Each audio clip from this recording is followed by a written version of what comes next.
મિત્રો તો કેમ છે બધા મજામાં? તો સ્વાગત છે તમારું મારા ફરી એક નવા વ્લોગમાં. તો રામ રામ ને સીતારામ બધાને. તો આપણે ચેલેન્જનો દિવસ છે 16મો અને આપણો ચેલેન્જ એ હતો કે જો 4 સબસ્ક્રાઈબર થઈ જશે આપણે 120 દિવસમાં તો બ્લુ કોડથી સ્ટાર્ટ કરીશું, અને જો 1500 થશે તો આપણે બ્લુ કોડ લઈને સતરંગ જઈશું, જે આપણે અહીંથી 80 કિલોમીટર અને ચોટેલા જ્યાં આપણે 120 કિલોમીટર થાય છે ત્યાં આપણે બ્લુ કોડ લઈને જઈશું. તો જોઈ શકો છો આપણે વાડીનો આખો લૂપ ફરી ગયો છે. અહીંયા આપણે માંડવો, જે ગાઉનો માંડવો આપણે સામે હતો, બ્લુ કોડો પડ્યો છે ત્યાંથી આપણે અહીંયા લઈ લીધો છે. અને અહીંયા આપણે બ્લુ કોડાનો પણ માંડવો અહીંયા બનાવવાનો છે, કારણ કે અહીંયા અમારે મકાન બનાવવાના છે. જોઈ શકો છો આપણે મકાનની વસ્તુ પણ અમુક ટકા આવી ગઈ છે. આ રેતી આપણે આવી ગઈ છે, ઈંટું પણ આવી ગઈ છે, અને અહીંયા આપણે મકાન બનાવવાના છે. ને આ રહ્યો અમારો બ્લુ કોડો, જેની આપણે શીટ કાઢી નાખેલી છે. જોઈ શકો છો આ બ્લુ કોડાની શીટ અહીંયા પડી છે, કારણ કે આપણે જે આ ભાગ છે આખો ખોલવાનો છે આપણે, કારણ કે આનો આ લિફ્ટનો રોડ એટલે બાવડાનો અહીંયા અંદર જાડો રોડ હોય છે તે તૂટી ગયો છે, તે બદલાવવાનો છે.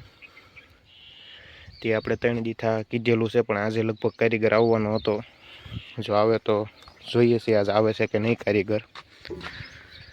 જોઈ શકો છો અહીંથી આપણે અહીંથી તે અહીંયા હળંગ જે રોડ હોય છે તે જાડો હોય છે ઘણો, તે તૂટી ગયો છે. તમે બાવડા જોઈ શકો છો, એક ઊંચું અને એક નીચું પણ થઈ ગયું છે એ રોડ તૂટવાના કારણે. જોઈ શકો છો આ વાડીનો નજારો. આ જે આપણે હરગો ઊભો હતો, જૂનો હરગો મોટો હતો, તેને આપણે કઢાવી નાખેલો છે. તેના પણ આપણે વ્લોગ વોઇસમાં ઉતારેલા નથી, કારણ કે મારામાં રિચાર્જ ખૂટી ગયું હતું અને અમુક એવું કામ પણ એટલું હતું કે વ્લોગ ઉતારવાનો ટાઈમ નહોતો મળ્યો, જેનાથી વ્લોગ ઉતારેલા નથી. તો અહીંયા આપણે હરગવો હતો, તેમાં આપણે મોટા ટ્રેક્ટરનું રોટાવેટર મરાવીને ત્યારબાદ સવડું મરાવેલું છે, એટલે કે પ્લાવ.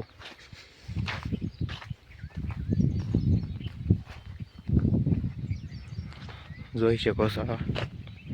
તો ત્યારબાદ મિત્રો જોઈ શકો છો માંડવો કરવા માંડ્યા હતા.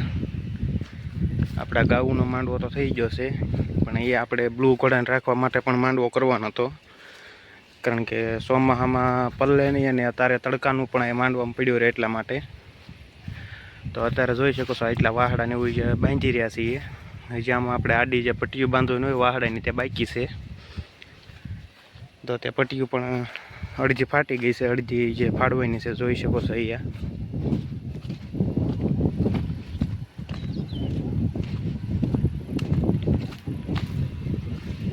જોઈ શકો છો આવી રીતની પટ્ટીઓ કરવાની હોય છે.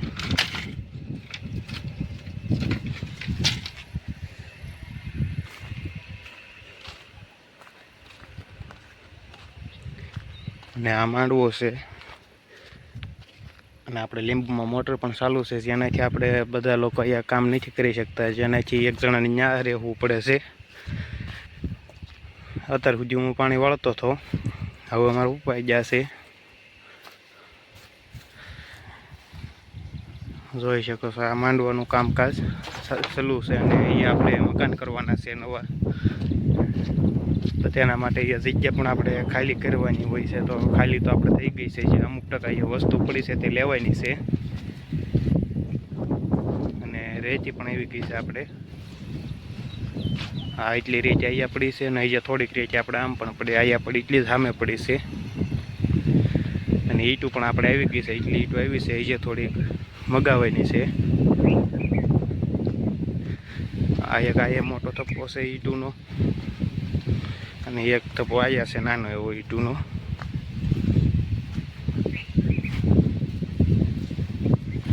જોઈ શકો છો. અને વાડીનો નજારો પણ આખો ફરી ગયો છે, જોઈ શકો છો તમે. અહીંયાથી પહેલાં આપણને કેવી વાડી લાગતી ને અત્યારે કેવી લાગી.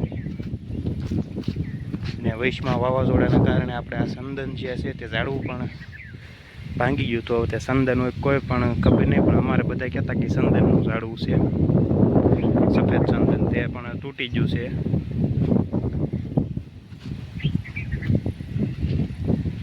જોઈ શકો છો આ વાડીનો નજારો આખો ફરી ગયો છે.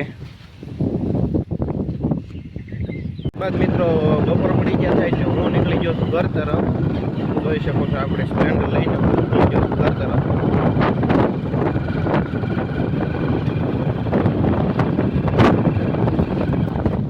આ આવી ગયો ધાબો અમારો.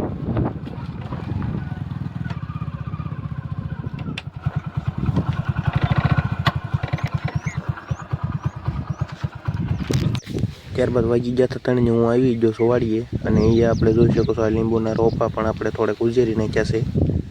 લીંબુમાં જે આપણે છોડવાની છે એટલે નીકળી ગયા છે ત્યાં નાખવાના છે. ને 3 વાગી ગયા છે, જે કારીગર આવ્યો નથી પણ આજનું એને કીધું એટલે લગભગ સાંજ સુધીમાં આવી જાય છે. આજ કારીગરને બ્લુ કલરનું કામ પણ આપણે કરાવી નાખવાનું છે.